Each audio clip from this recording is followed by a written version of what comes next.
I had to run 50 miles a week to compensate for the crap I ate, the high carb, low fat diet. When my wife went ketogenic for health reasons, and then I kind of followed suit, and all of a sudden it's like all the inflammation in my knee went away, and my 6 knee surgeries felt like I had none, and I could run again like I used to. I could ski for the first time in like 12 or 15 years. Wow. And so it just made so much sense. And then it became a necessity. And then I slept better. And then when this opportunity came by, and I found out that these guys Hi guys. What's up, guys? Welcome to the supersetyourlife.com podcast, your weekly dose of inspiration, entertainment, and education to fuel your life inside and beyond the gym.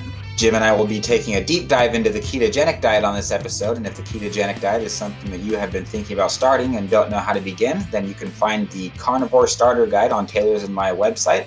That is at supersetyourlife.com under the Resources tab.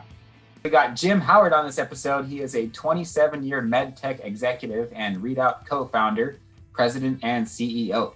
Readout Health is a metabolic biomarker company in St. Louis. It focuses on improving the lives of patients to consumers by closing the feedback loop on metabolic reactions to food and exercise. Readout launched 3 years ago, and its first breath diagnostic device, BioSense, was released this last year. I actually have one right now. Just tested my ketones and made sure that I am in ketosis with it. BioSense is the first and only clinical grade handheld device that measures nutritional ketosis for chronic disease and longevity and wellness, focusing on customers. I first heard about BioSense on my good friend Robert Sykes' show, the Keto Savage podcast, where they discussed this revolutionary invention over a year ago, right about the time that I decided to go full on keto. Since then, I've alternated between high protein and high fat approaches to dieting, and whenever my wife and I both want to maximize the benefits of ketosis, this device is our best friend.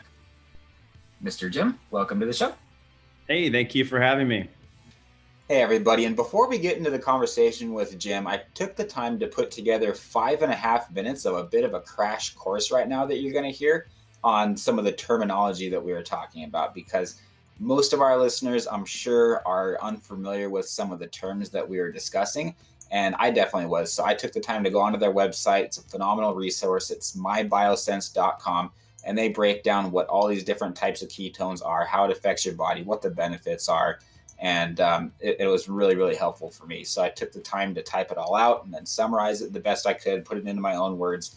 If you know your terminology, then great. You can skip forward 6 minutes. But other than that, I think that these next few minutes will be of help, and then we'll get into the interview with Jim. Okay, so what are ketones? Glad you asked. Ketones are compounds that your liver makes by breaking down fat cells when you fast or restrict your carb intake. And during these processes, your body switches its main fuel source from glucose, which is a type of sugar, to fats and ketones. Almost every cell in your body, including your brain cells, especially your brain cells, can use these ketones for energy. There's 3 types of them. The first one is acetoacetate. First produced type of ketone, it's created from the breakdown of fatty acids, and it's used as either energy, it's converted to BHB, which is beta hydroxybutyrate, second type, or it is broken down into acetone. So the second type is beta hydroxybutyrate, that is BHB. Most numerous type of ketone it's transported in the blood to the muscles, the heart, the brain, and other tissues, where it's converted back into acetoacetate and used for energy. And then the third type is acetone. This type of ketone that is created as a byproduct of acetoacetate. It breaks down quickly and is virtually useless to the body, but can be measured in its excretion from your breath. So there's a strong correlation there. Medical benefits of ketosis. It has a potential to treat certain conditions such as type 2 diabetes, epilepsy, Alzheimer's disease. You can check out episode 31 on our show where we interviewed Lorenzo Pruitt, and we talked all about his testimony on this. Cardiovascular disease. It's an effective treatment for weight loss. It has improved cognitive function, less brain fog. That's like my favorite thing about it, and that's any low-carb diet. Treats cognitive decline, and it can reverse insulin in patients with prediabetes or type 2 diabetes. So performance benefits on ketosis. Cutting. This for me is huge. It's very much a natural appetite suppression. So currently I'm in ketosis. I blew 16 ketones this morning, so that's a good amount of ketones. And those are ACEs. And so I'm only eating 2,000 calories a day right now. I'm just trying to, I'm not competing or anything, you know, I'm just trying to trim up and get to Seaside, Oregon, heading out there in a couple of days with the family. And I just want to have some abs and see some good leg definition. So great energy, never hungry. That's why I love being in ketosis. Testosterone's great. That's the biggest reason why I started doing keto, is because way back on episode 4, he basically evangelized me into it. John Arnold, he's a professional bodybuilding coach that taught me this. That saturated fats are like one of the number one factors in your testosterone levels. This is just my experience, because like when I would bro diet and my fats would be really low to the point to where I was shredded, my testosterone would noticeably dip. And I never got like clinically tested or anything, but I could tell because I would have less energy, I would have less motivation. You know, most people, like if somebody cuts you off on the freeway, you probably get mad, but when my testosterone levels are low, like even if somebody cuts me off in the freeway, I just like don't care. So bedroom performance is not the greatest, you know. We can joke about this, but it's a serious issue, and it's part of being a man. So you got to perform like a man, and you can't do it when your testosterone is low. So because of that, the ketogenic diet has been great for me. It's been getting me back to feeling like I should and having the energy that I'd like to have. I've never felt the need to medically fix my T levels, because whenever I go on a ketogenic diet, I don't experience these negative hormonal effects near to that degree. So ketones are also very anti-catabolic. You can check out Mr. Robert Sykes's book called The Keto Adapted Performance Manual. I'm going to put a link to this in the show notes, but this is like my manual. It literally is a manual. I go back to it all the time. It's the Keto Adapted Performance Manual. Escape the diet confusion, stay shredded all year, and unleash the savage within, by Robert Sykes. He's a ketogenic pro natural bodybuilder. You can listen to him on episode 6 and episode 7 of our show. Had a couple good episodes with him and his beautiful wife, Crystal. Check out his podcast too, if you haven't, the Keto Savage podcast. Okay. And stay tuned too, because we'll have Robert on again soon. More consistent energy too. That's what I love about keto. 3 most common ways to enter ketosis. First one is extended fasting. Second one is intermittent fasting. Check out episode 27 of our show. We had Melanie Avalon on, and we talked quite extensively about intermittent fasting. And then the ketogenic diet, of course. So your body naturally goes in and out of ketosis here and there throughout the day, but these are all the most effective modes of getting into ketosis. I like to track my ketone levels with BioSense, which is this accurate real-time breath ketone monitor, because it lets me know if I'm in ketosis, and it helps me to troubleshoot why if I'm not. For example, keeping the protein adequate but not too high, like around 100 grams for me, if I really want to get into ketosis. This has really helped me get the best ketone levels, and things that you wouldn't think about, like chewing gum. Like if I chew gum, I'm out of ketosis because of the sugar alcohols that are in it. Like it's not really food, but my body thinks it's food, so it'll kick me out of ketosis. So you can learn more about BioSense and ketosis at mybiosens.com. I spent several hours the last couple of days preparing for this podcast, and looking at their resources, and they're science-based, they're easy to understand, and if you have questions about anything in the area of ketosis, you could probably find them there. All right, and I hope that helps. So with that, let's get into the episode with Mr. Jim Howard. One of the advantages of this BioSense device is the ability to measure ketones throughout the day to be sure that your readings are consistent. And I know that some ketogenic bodybuilders that swear by the accuracy of blood sampling ketones. So testing by breath versus testing by blood, is there an advantage that one? Yeah, sure. I mean, breath has been, and again, I think your friends are right in that breath technologies have, until now have really been poor. So they're, essentially been consumer devices that are alcohol breathalyzers, and you can kind of use them to get a proxy on ketones, but they haven't worked very well. So we figured out a way to have a breath device that would be as accurate as blood measurements. And in some areas, it's going to be more accurate. So, first thing to understand really is your blood measurement is the accurate one is actually going to be a venous draw of serum draw.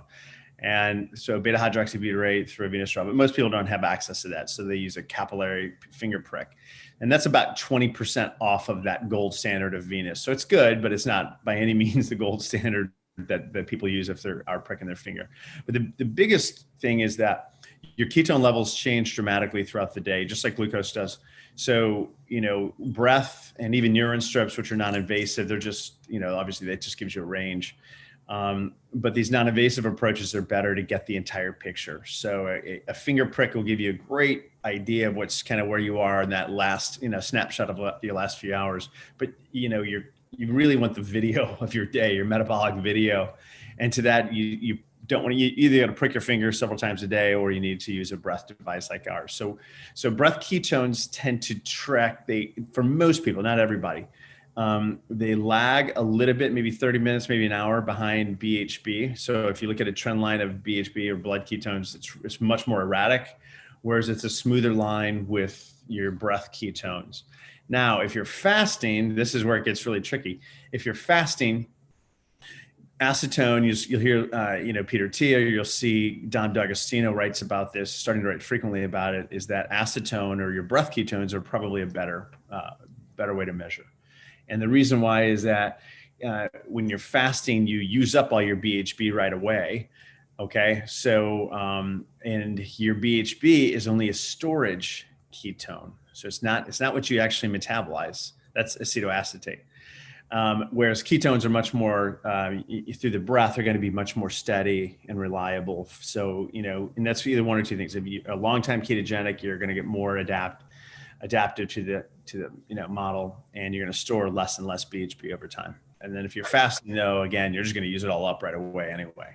So, and then you see that in a workout too. You'll see that you use up your BHB and it can go down, whereas acetone can actually increase. So everybody's different though, and that's the bottom line. So long answer to your short question there, Colton. So. Yeah, no, thank you for that. And I've heard you explain it on 3 or 4 different shows before, and I just can't put it into my own words. So I'm glad that I was able to ask it and hear it from you straight and see and see how this works and see what the differences are. So yeah, really, really appreciate that. And on a side note too, when it comes to what's more accurate, it just comes down to what's practical too. And this thing I can just put in my pocket, and I have it when I travel. Before the gym, I can take it after the gym, and I just don't want to be. I just hate needles. I just don't want to be pricking blood samples all day. So. Yeah. One thing to be critical about though is that when it comes to breath technologies in general, there's only one device that has a clinical trial backing it, and that is BioSense. And it doesn't mean others couldn't have that, but you got to be careful if you're buying a consumer device and it's not used in a clinical environment, then you're probably wasting your money. Or if you're trying to track ketosis with something that measures hydrogen in your breath, or for RER, respiratory quotient, just keep in mind that does not measure ketosis. That can only tell you that you are burning fat or burning fuel, but not how much. I'm sorry, burning fat or burning carbs for fuel, but it's not going to tell you what degree it is or any value of fasting or anything like that. Yeah. So you just got to be careful when you shop out there to see if they're, is it an FDA registered device? If it's not, stay away. Right. And the cost too, I found it to be pretty cost effective, because it's a one-time purchase instead of having to keep going back and getting urinary strips and all the whatever other ways everybody else is doing it. It's pays off in the long run. So is there any danger in producing too many ketones or being in ketosis for any long period of time? I understand that we're not giving medical advice on this show, but I'm just curious as to what your research and knowledge of that is. Yeah, I would look at, I would follow some of the writings of, leaders like Don D'Agostino, Jim McCarter, who's with Abbott now, had some great information published about, kind of debunking the myths of ketosis. Anybody in the scientific side generally is going to be, straight on the path of this. So what you do here is, if it's a non-clinician or a non-researcher and they start posting things about the dangers or keto, that's where it gets off the track. So we're very, very focused on that. So to answer your question directly, there's many chronic diseases where you need to be in high levels of ketosis for the rest of your life. So, you see that with autism, epilepsy, type 2 diabetes reversal, obesity reversal. They tend to be at higher levels of ketosis, moderate to higher levels for some period of time. The only time where it's dangerous from a publication perspective is it's dangerous if you're type 1 diabetic and, where you're not producing insulin at all. and you're relying on an insulin pump, and that's called diabetic ketoacidosis. So it sounds so similar to ketosis, but they're essentially completely different. So, where you want to have higher levels of ketones, for most of us, but if you're type 1 diabetic, which tend not to use ketosis therapies as much, they're trying to avoid the highest levels of ketosis. Okay. And that can come from, medication, that can come from your insulin pump breaking and stuff like that. But it's not going to be relevant to, ketoacidosis is not going to be relevant to most people outside of the type 1 diabetes world. Gotcha. Currently, I eat 2 equal-sized meals a day of bacon, eggs, bone broth, organs. I feel like I can go I can just go on those handful of food sources. So the last meal is right before I go to bed. So I'll wake up. I'll wake up and blow between 10 to 20 ketones, and then my macros would be like 100 grams of protein, 5 grams of carbs, and 160 grams of fat. Then I'll train fasted in the morning around 9:30 to 10, and then fast until my first meal around like 3 o'clock p.m.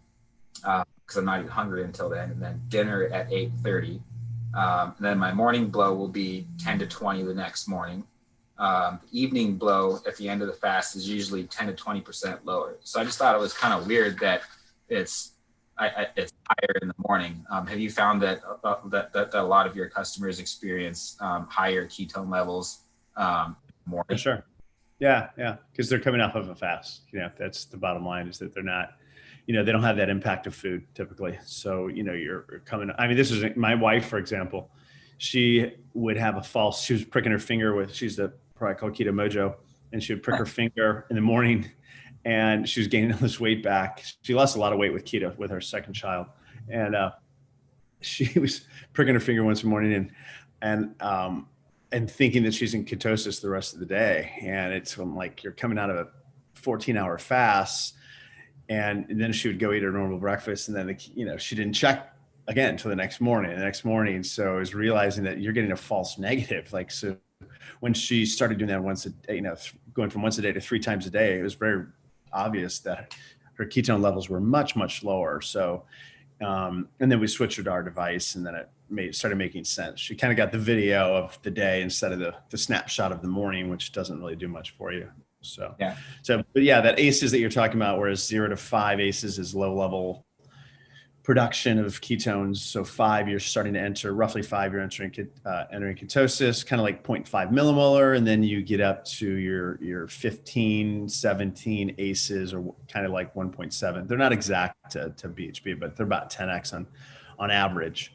When people are starting getting more efficient with ketone production and ketone storage, then that will change. It changes because you start to store less and less BHB. So your BHB measurements over time are going to be a little bit different and that's why you see people starting to write about acetone being better than BHB, wow. For people that are going to adapting. But I think you should expect it to be higher in the morning for most.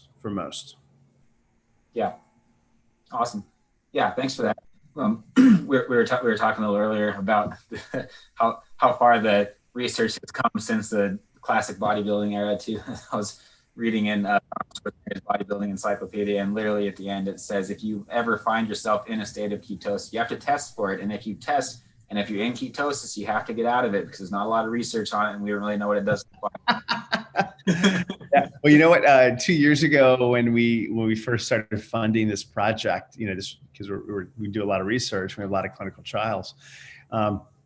It was the 83 studies, academic studies using ketosis as a therapy, and that was a lot. And today there's 240, and it's amazing that when you think about it, 70-80% of the U.S. population has a chronic disease today. So when we're talking about a consumer, because we work in the consumer research and clinical space, but if you look at the consumer, you have to make the assumption that a consumer has a chronic disease, believe it or not. And it's mental health, or it's a metabolic issue like obesity or type 2 diabetes. It's just more prevalent. Maybe not as much in the weightlifting segment, but it still is prevalent. And when you look at that, it's like, I never would I have guessed that it would become ketosis as a therapy in our device indirectly would so widely used in Alzheimer's treatments, and now mental health, where, there's great research out of Harvard where,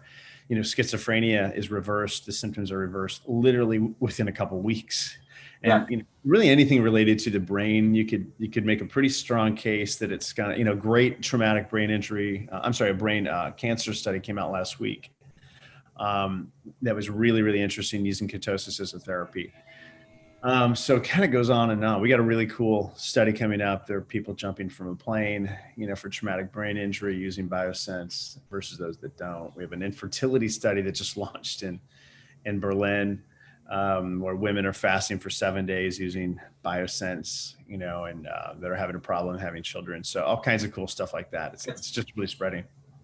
Jim, that's so fascinating that you mentioned that, and I'm going to double check with this client of ours to make sure that it's okay before if we put this in the episode. But she went through menopause, lost her cycle, and since getting back on a ketogenic and a meat-based diet, she's getting all those saturated fats in and everything that she was much that were not really as much of a part of her diet before, which is more plant-based before. Now that she's been in ketosis and that she's experiencing benefits from the ketogenic diet, she's actually gained her cycle back. And, oh my gosh, really? Yeah, and is feeling much better. And so she's telling me this over the phone, and I'm like, it sounds like I don't want to claim this, but like, it sounds like we're like reversing some aging or something. And she's, how old is she, if I could ask? She's almost 50. Okay, almost 50. Wow, that's fascinating. So we have two fantastic nutritionists on our team, and they're both females, and they're deeply into the female health side of that. So that's a whole nother story at a different time. That's fascinating though. Yeah, and she's excited. Like, she was kind of confused and worried what was happening, and then all of a sudden she did some research, and now she's part of a Facebook group where she's found some other people that apparently have experienced something similar. So pretty cool. Yeah. Okay. So the exercise blog on your BioSense website, which your website is beautiful, by the way. It's so educational, not just on the device, but on ketosis. I learned a ton just by the handful of hours that I spent preparing for this conversation. But it suggests that for high intensity exercise, which is kind of my style, being a bodybuilder, to consume 20 grams of simple carbs before and some carbs afterwards as well, for the highly glycolytic work that's done. I'm just concerned that if I did this and these are the only carbs that I ate, that would raise my insulin and kick me out of ketosis, forcing my body to use muscle as fuel instead of fat. Because from what I understand, if insulin is too high, which is what carbs cause to happen, then it puts you in it inhibits fat burning and ketone production. So do you have an opinion on whether or not this? No, yeah, because I can tell you in our blog post, there's a lot of people that write for us and write their opinions on that. And like we indicate, is if it's a protocol on there, we don't write the protocol. Okay, so those would be somebody that's writing the actual article or the blog posts. It's what they would suggest. So it's so wide right now. I mean, what we do is we facilitate the feedback. We recognize that there's a big technology gap of having feedback to drive behavior modification. And for that, it's got to be frictionless. So, breathe instead of bleed. And it's got to be frequent. So frequent and frictionless. We provide that structure and the feedback, but again, it's any type of protocol we can just drop right into. Yeah. Well, I would imagine too, it depends on, 20 grams of carbs, that's not really a lot either. And so if it's something low glycemic, like Greek yogurt or like honey or something, like I would imagine you're probably safe with that. It probably would have no effect. Yeah. Well, I guess if you have a breathalyzer, then you can just test it and you can find out pretty quick. Yeah. That's the whole purpose, is that, and when we did our clinical trial in St. Louis a couple of years ago, what would kick people out of ketosis was so different, and you can get really granular, like, hey, I'm having okra. Well, okra is really high in carbs, who would have known that?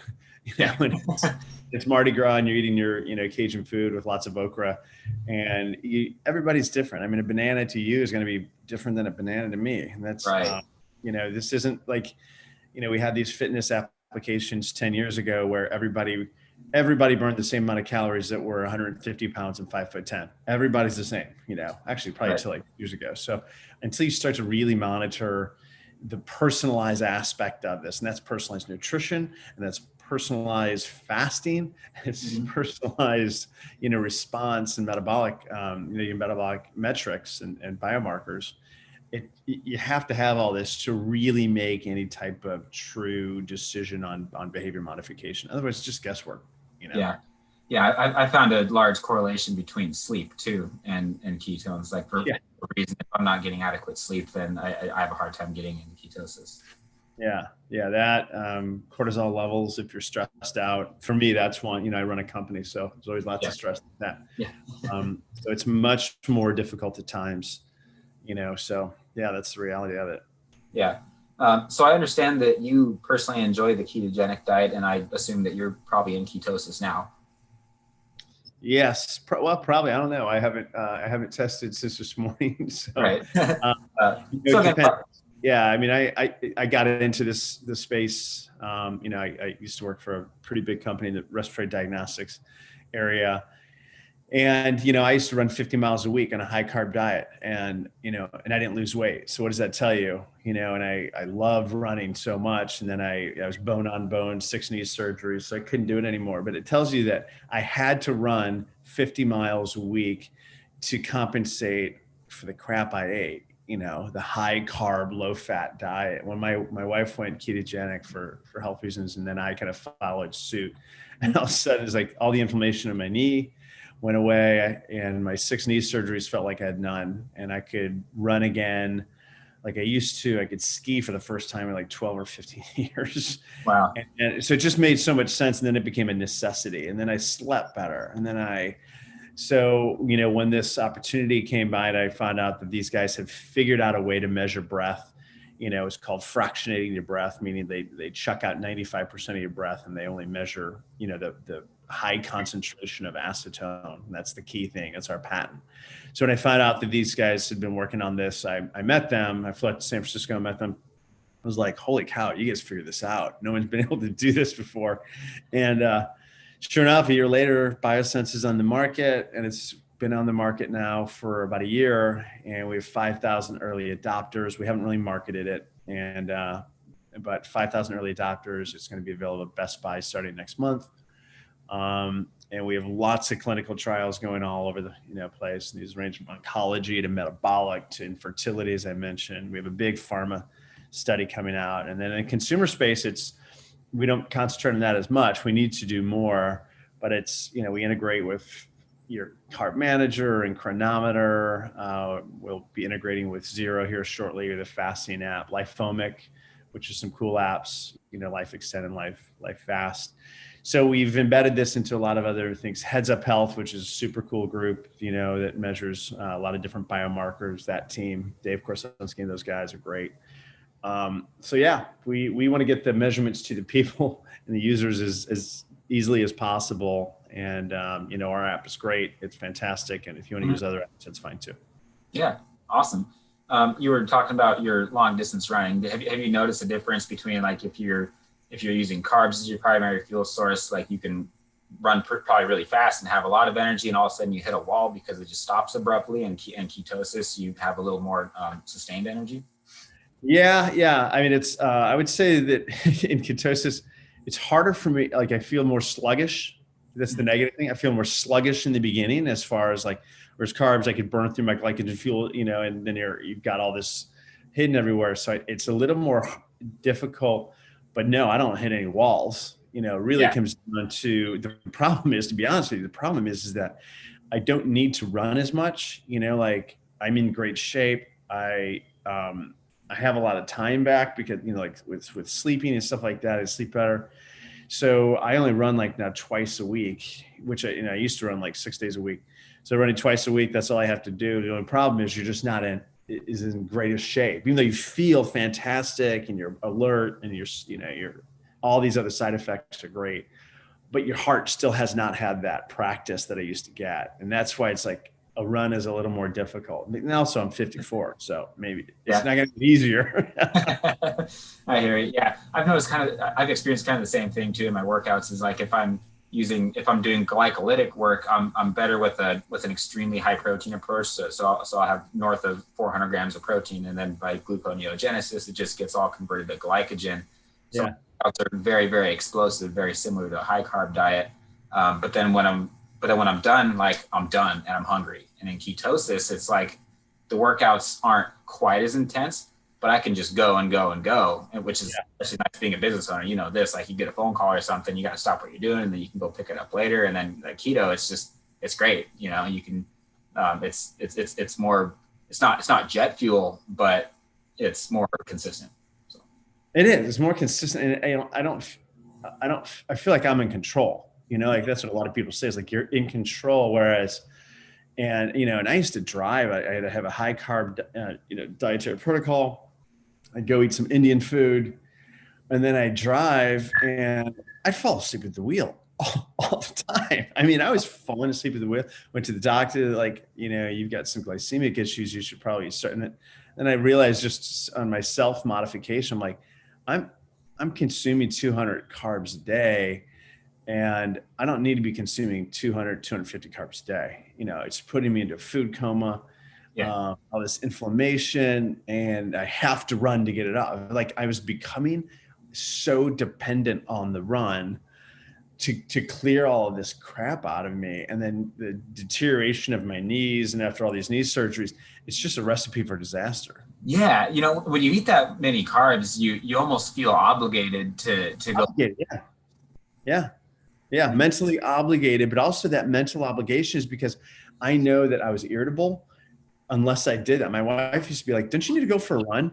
And while I'm like, why is she so pro fitness for me? It's because I needed that mentally to do that, and if I didn't, I didn't hit my runner's high of getting rid of all this glycogen crap, and it's maybe starting to get a bit of a dopamine effect with the run. Yeah. So I figured all this. I mean, I wish people told me this 10, 15, 20 years ago, though. Yeah. My wife's right here working in the office right now too. And she's just trying not to bust out laughing because she's told me over and over again, if I don't get my workout in, especially if it's a planned workout, then it's nuts. Not somebody you want to be around. Not somebody that you want to be around is how she describes me. Well, yeah. And I've done, I really, a couple of things. I biohack all the time with different things.